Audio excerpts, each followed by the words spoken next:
যুদ্ধে ক্ষয়ক্ষতি নিয়ে সবসময় ভিন্ন তথ্য বা অপতথ্য দিতে অভ্যস্ত যুক্তরাষ্ট্র নেতৃত্বাধীন পশ্চিমারা। নিজেদের ব্যর্থতা বা ক্ষয়ক্ষতির তথ্য প্রকাশ করাকে ব্যর্থতা হিসেবেই দেখে তারা, কারণ এর সাথে জড়িত তাদের হম্বিতম্বি এবং ইজ্জত।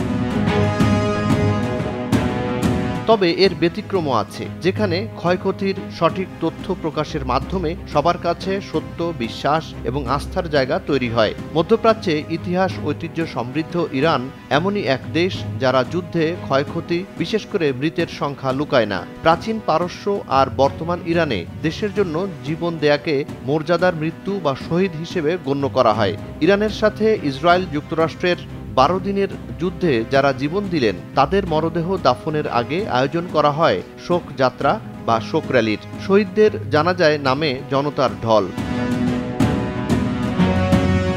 28 জুন শনিবার স্থানীয় সময় সকাল 8টায় ইরানের রাজধানী তেহরানের ইনকিলাব স্কয়ারে আয়োজন করা হয় বিশাল জানাজা ও শোক র্যালি, যা 11 কিলোমিটার দূরে আজাদি স্কয়ার পর্যন্ত বিস্তৃত হয়। দেশের জন্য জীবন দেয়া 60 জন পরমাণু বিজ্ঞানী, সামরিক কমান্ডার ও বেসামরিক নাগরিকের কফিনে শেষ শ্রদ্ধা জানান ইরানিরা। শুধু তেহরানে নয়, সমগ্র ইরান জুড়ে আয়োজন করা হয় জানাজা ও শোক র্যালি।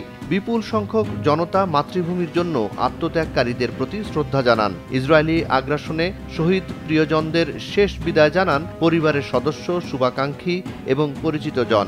এ এক হৃদয় বিদারক দৃশ্য। ইরানিদের মাঝে শোক থাকলেও ছিল না কোনো ভয়। এ র্যালির অন্যতম দিক ছিল রাষ্ট্রীয় সর্বোচ্চ ব্যক্তিদের উপস্থিতি। ইহুদিবাদী ইসরায়েলের সন্ত্রাসী হামলায় ইরানের সেনাপ্রধান, বিজ্ঞানী এবং অন্যান্য শহীদদের শেষ বিদায়ের অনুষ্ঠানে উপস্থিত হন প্রেসিডেন্ট মাসুদ পেজেশকিয়ান। শোক র্যালিতে হঠাৎ আনন্দ আর উচ্ছ্বাসেরও ঘটনা দেখা যায়। ইসরায়েলের প্রচার করা মৃত 2 ইরানি শীর্ষ কর্মকর্তাকে সশরীরে যোগ দিতে দেখা যায় শোক র্যালিতে, যা ছিল রীতিমতো তাজ্জবের। ইরানের ইসলামী বিপ্লবী গার্ড বাহিনী বা IRGC কুদস ফোর্সের কমান্ডার ইসমাইল কায়ানিকে দেখা যায় তেহরানে ইসরায়েলি আগ্রাসনে শহীদদের জানাজায় অংশ নিতে। আরেক শীর্ষ কর্মকর্তা আলী শামাখানিকেও দেখা যায় শোক র্যালিতে।